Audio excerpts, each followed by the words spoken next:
You need a lot of patience to manage this illness, because if you don't understand the illness, you want to give up. I was working long hours, but all these long hours took a toll on her. Immediate relapse. I had to resign from my job. I mean, the reality is this, when a family member has mental illness, even family members will stay away. So I had to reinforce it practically every day, that whatever it is, I will walk you through this journey, no matter how tough. Hi, my name is Raymond Anthony Fernando. I'm 71 years old. I used to be a caregiver to my late wife, Doris Lau. I'm an author of 42 books, with 3 more coming on, and a mental health ambassador with Institute of Mental Health, where I give motivational talks on schizophrenia and depression.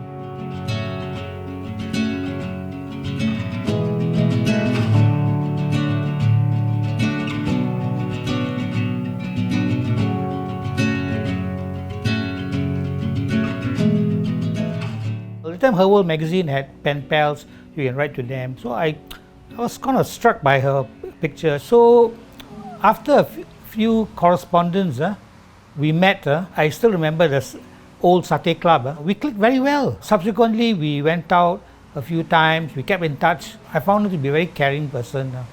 That was the thing that moved me towards her. The third date, she was very reluctant to tell me that she had actually a mental disorder, schizophrenia. But when she told me, I said, it's okay. I mean, you're a decent human being, and it doesn't matter what illness you have, because it's you that I love. And the good part about it is that my family took a liking to her. My mother liked her very much. My sister, my brothers, everybody took a liking to her. So I found her to be a very down-to-earth, very sincere person, and that moved the relationship closer.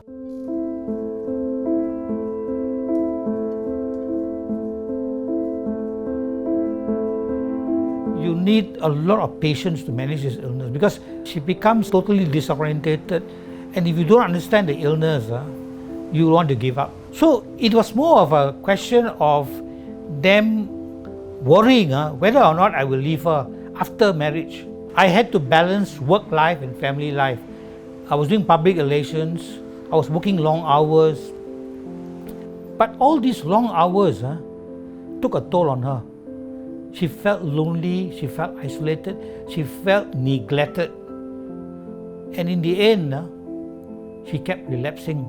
So I had to make a tough decision. I had to resign from my job.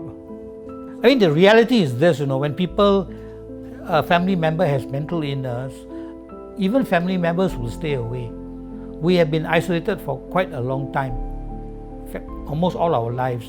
But I have learned that this is the kind of journey that you travel in.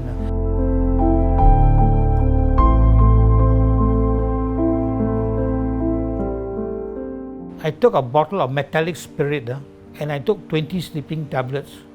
It was time to go to work. My wife would say, "Hey Ray, why are you not going to work?" And I was very drowsy. Then I had no choice. I had to confess to her that's what I did. Then she panicked. She called my mother. My mother said, "Rush him to a hospital."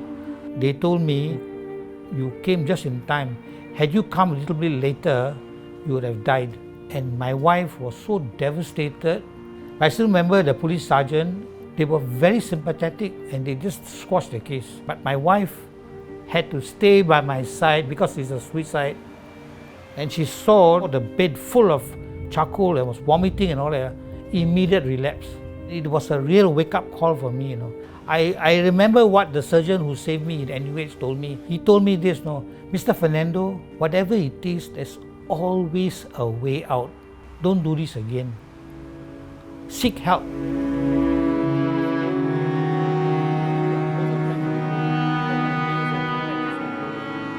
I even couldn't have the heart to watch TV.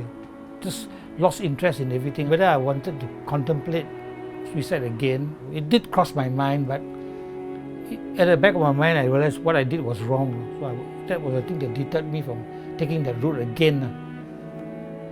I actually had to be with her because they tell me she's going to go. It was a painful period. I still remember my sister loved my wife very much, stroking my hair just to comfort me. I think all this counts a lot. But after the funeral was all over and all that, I couldn't sleep for 1 year. There's too many things to remind me of her. So that's when the damage came, you know. My wife on many occasions have told me whenever she sees me burn out and then she relapses, she would tell me, maybe you should find another woman to marry you. I can't bear you children. I got this illness. And that's the thing that really pierced at my heart. So I had to reinforce it practically every day, you know, that whatever it is, I will walk you through this journey, no matter how tough. And that helped a lot in her recovery.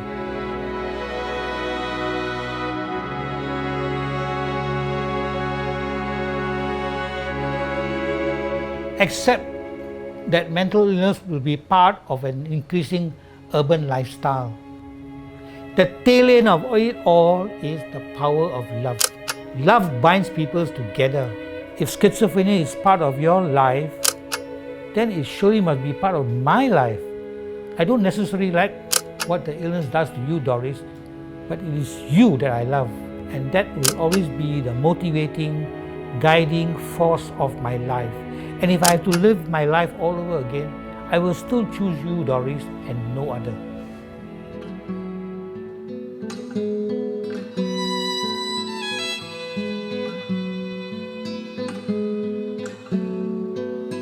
Place on your finger, many years ago, this wedding ring still glows, my love for you still flows.